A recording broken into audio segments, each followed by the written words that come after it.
statement is true. He told us that in the new democracy of Poland, where his family lives, this would be impossible. When you own a property, you own it, he said, and no one and no government can take it from you no matter what. He thought that perhaps it is time for the U.S. to modernize its laws and follow the example set by the new democracies. Some government officials say that our property is not being taken, that we will be paid a fair price, a market price. However, for us, there is no fair price. Our Garfield location has been a home, and for us, as with many local residents, there is no fair price for a home. In addition, for us, the amount of time and effort required to move our business would be an overwhelming task and would probably irreparably hurt our business. We understand that the city of Garfield now finds itself in a difficult position because more substantial actions need to be taken to change the economic base of the city. But we do not understand the justification for taking away our home, our business, and our way of life so that our land can be used for a profit-making private development. However, Abe and I and all the members of our Southern Garfield group would like to see improvements in our part of the city, and we all support efforts to revitalize the city without abusing the power of eminent domain. Thank you so much, Louis. That's great. Thank you so much. And I think Louis can speak on behalf of a lot of residents of Garfield, doing what they think is right, and then getting a letter out of the blue telling them that you could be in danger of losing your home. So that, I think, is the story of a lot of you, so I'm glad that you guys are here to hear from Louis.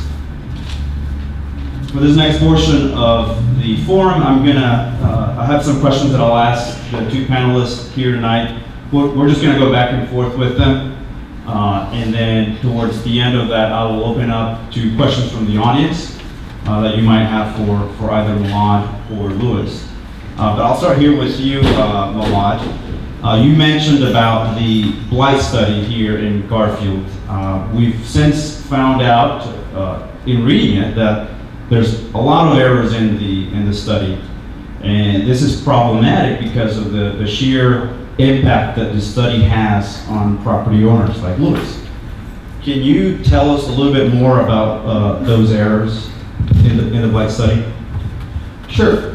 So first off, there was just a basic numerical error. The city said that of the 27 properties, 27 were blighted. I'm sorry, of the 27 properties, 16 were blighted.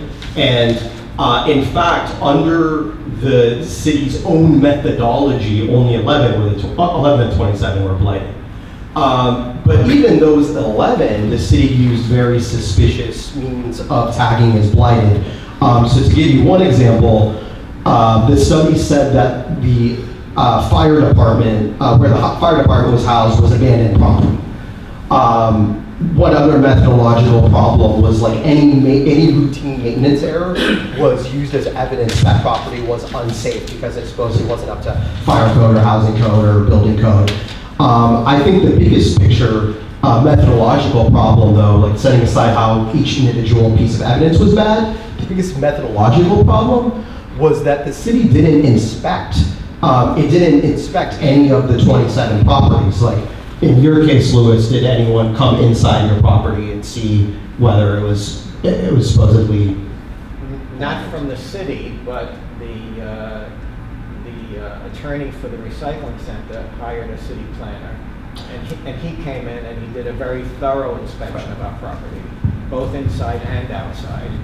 So that's a good point. So after the city had its sham study, there was another study done the right way, and the person who did that study did come to Lewis's place and could attest that it was not blighted and that the area of the first ward study area was not blighted. All right, thank you. All right, Louis, can you tell us why you think it's important that Garfield residents unite together in opposition to eminent domain? Well, I mean, you heard Malad talk about how You heard Malad talk about how difficult it is to fight the city. I mean, really, it's, Try this one, this might not work. They're both shaky. I apologize. when we first got this, I think you maybe have to have it a little bit further away from you. when we first got that letter, we didn't really know what to do.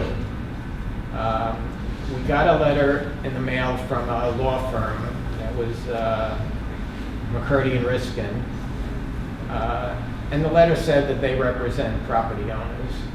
We called them, but we didn't get any reply from them.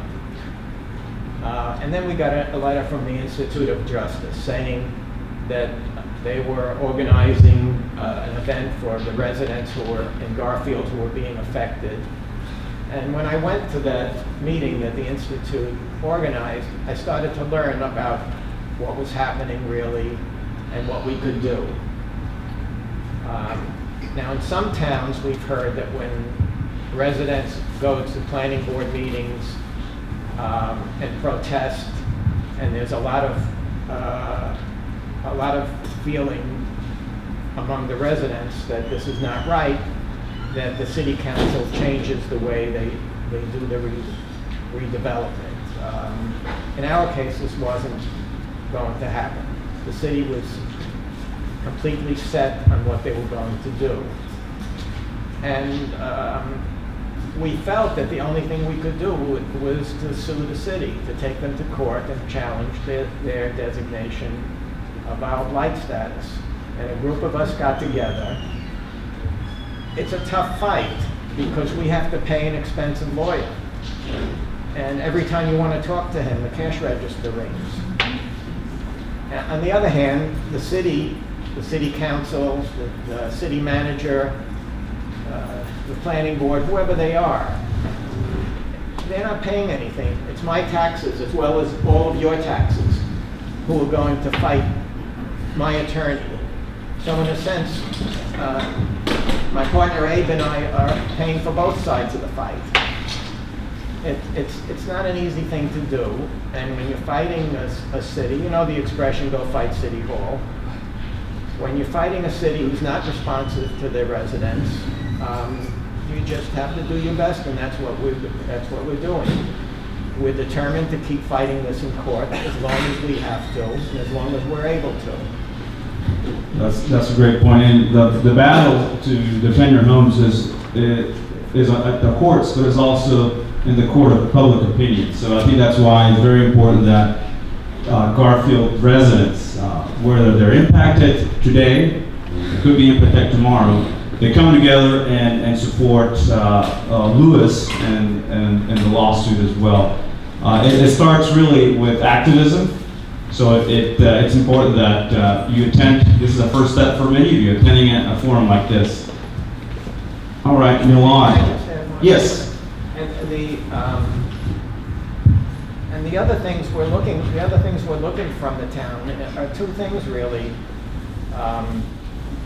Go to city hall meetings, city council meetings. Go and listen, and when you hear something that bothers you, speak up. And if you think that you want to support our cause, speak up in the city council, and also come to our meetings on Thursday night at the church. And lastly, the citizens of the town do have one last power in their hands, and that is the power to vote. Mm-hmm. That's a great point. Not that many people vote in the city council elections in Garfield. And if we could get a couple of thousand people, which shouldn't be that hard even from the group of people we have, if we could get a couple of thousand people to come out and vote only for candidates who are pledged not to use eminent domain, That's a great point. we can make a difference. Did everyone hear what Louis said? I know we're having microphone problems. Can you see if it's on at the bottom there in the line? It might be on. It's on. It's just they're not working. I apologize, but I'll try to give it back to you guys as I ask the questions. Keeping elected officials accountable is really important. It works. It works. We've helped thousands of property owners all over the U.S. And it just takes showing up and letting them know that, hey, we're listening, we care, about our city, about our properties, and it usually works. All right, so Milan, in reference to elected officials, we often hear elected officials make the claim, well, you know, if we want to spur economic development in our city, the only way that we could really do that is by the use of eminent domain. What would you say to a statement such as that from an elected official? There are far less coercive ways and better ways to do economic development. For example, instead of kicking people out of Garfield, the city could make it easier for people to develop Garfield. It could liberalize zoning, liberalize permits, liberalize development generally, reduce fees for development. The second thing it could do is work with South Garfield, Stan Zoning Officer. The community here is very eager to revitalize their community, and I'm sure people here like Lewis would be eager to fundraise and get yard work done, mend fences, fix siding. If there's a problem, if there's any particular property that's a problem, I'm sure people in this community would be more than happy to improve it and improve their community. The other thing the city could do is some kind of facade improvement program. Instead of using sticks, the city could use carrots. And I'd add that the sticks here are being used against people who've done nothing wrong. I mean, one thing if you had legitimate nuisance properties where the city would be more than, more than justified in using a nuisance code or something to deal with the problem property. But Lewis, he's done absolutely nothing wrong, and he shouldn't have these sticks pointed at him. Instead, the city could use carrots for a facade improvement program to pay people, use incentives to pay people to fix their property. Great. Thank you, Milan. Now, I'll ask this to Lewis. I think you touched on this a little bit on your introduction, Lewis, but are you opposed to economic development in general, or are you more so opposed to the tactics that you're seeing the city of Garfield regarding what's going on? Are you opposed to economic development, or is it just the tactics that you're against? Abe and I and our whole group are in favor of economic development and in favor of revitalizing the city. We just think that there are other ways to do it. And in fact, Elaine was working on a plan that we were hoping to discuss with the city about what could be done with this part of the area. And it doesn't really take that much to look around and see what can be done with this area. For example, there was a recent article in, I think it was in the Record, about railroad villages development, and there was one town that took a blighted property.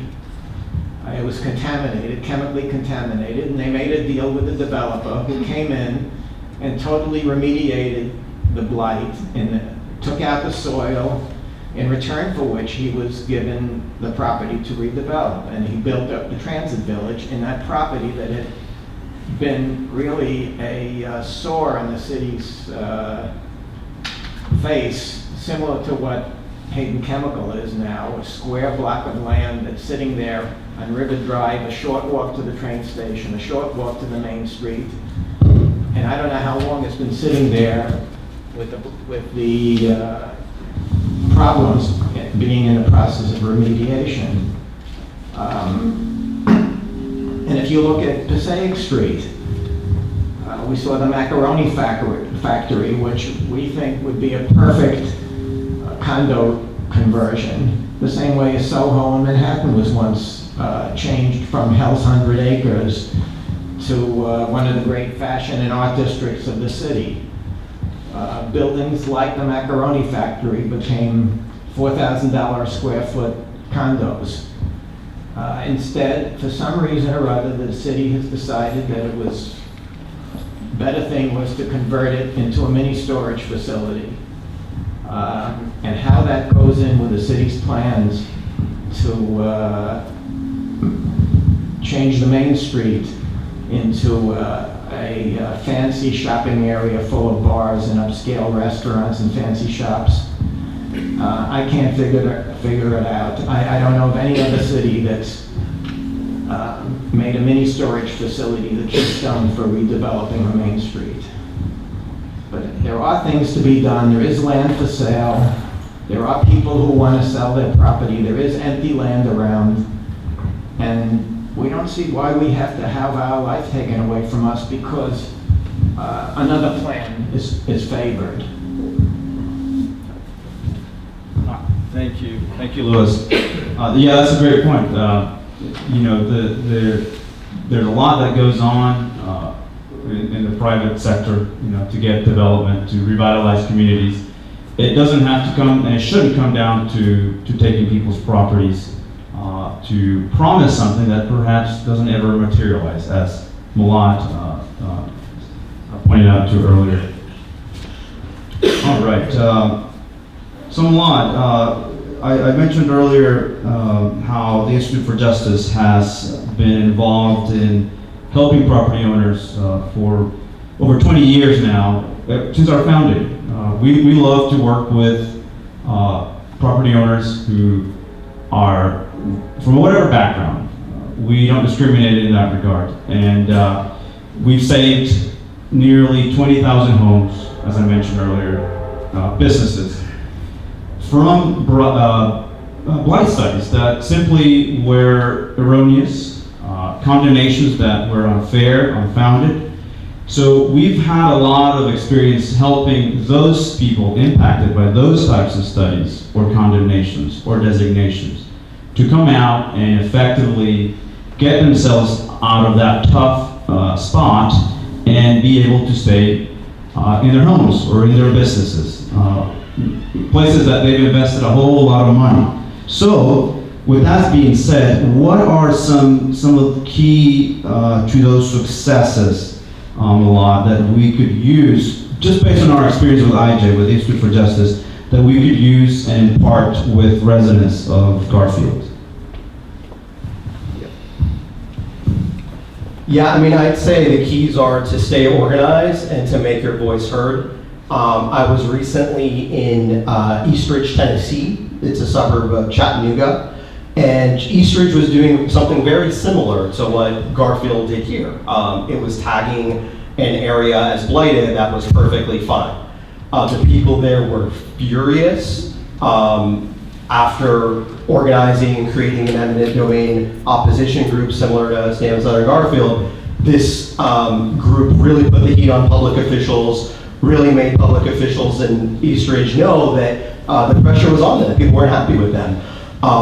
Eastridge's city council held an event to try to justify its blight designation in a gymnasium. It was like a YMCA gym. And it was so, people were so fired up that people couldn't even fit in the gym. I would say the gym had over 1,000. It was that the people literally physically could not get in. People physically could not get in. We're standing outside the door begging to get in so that they could yell at their city council members for trying to blight their perfectly adequate neighborhoods. And you know, we've seen it time and time again. 20,000 properties have been saved by putting pressure on public officials who are doing the wrong thing. That's a great point. Thanks, Milan. And Louis, so you're from the community. You have a business here, so you have a pretty good sense of your neighbors and even folks that you've hired before for your business. So I'm going to ask you this question, and perhaps you've already encountered this scenario that I'm about to pose to you. So a lot of people, maybe some here in this room, might say, well, you know, Louis, surely something like this couldn't happen to me. I mean, look at my house, it's fine. What would you say to a neighbor here in Garfield that might say that to you in light of your own situation? Well, I never thought it could happen to me. And probably I was negligent in not following the city politics. But I was busy. I mean, I was busy raising a family. We work. I come in the morning at 7 o'clock when I start to work, and very often I don't go home until 7. And it's just, sometimes if you think, if something isn't urgent, you just put it off because you're busy and you're tired. When we first started going to the planning board meetings, I called a couple of other business owners in Garfield, owners of a couple of the bigger businesses here. And I spoke to them about it, and they were interested generally in following of what was going on. But basically what they said is, right now I'm okay. And I think that's what most people think, you know, right now I'm okay, so why should I put in the time and the effort? And the problem is that when you get hit, when that letter comes in the mail, you're not going to be ready. And sometimes it's easier to take action ahead of time than it is to fight once you're hit with that threat. I just think if we get together now and tell the city council how we feel, and if we vote right in the next election, none of us have to be hit with that same threat that my partner and I are now fighting. And then one thing I wanted to add, just with a note of kind of optimism to add on to Lewis's point on making your voice heard and putting pressure on public officials. The story I just told about Eastridge, Tennessee, where there were people packing the gym and all this pressure on public officials, within a week of that meeting where thousands of people showed up, the city council was so scared that it didn't just retract its attempt to blight the neighborhood, it dissolved its entire redevelopment authority. So we see this time and time again where, you know, by virtue of putting pressure on public officials and organizing and making your voice heard, you can accomplish great things and stand up for your rights. Thank you, Milad and Lewis. A city, even Garfield, if they want to condemn your property, they're supposed to give you just compensation. Lewis, this question is for you. Is your fight, is what you're going through right now, what your family is going through, what your partner is going through, is this just about you getting more money?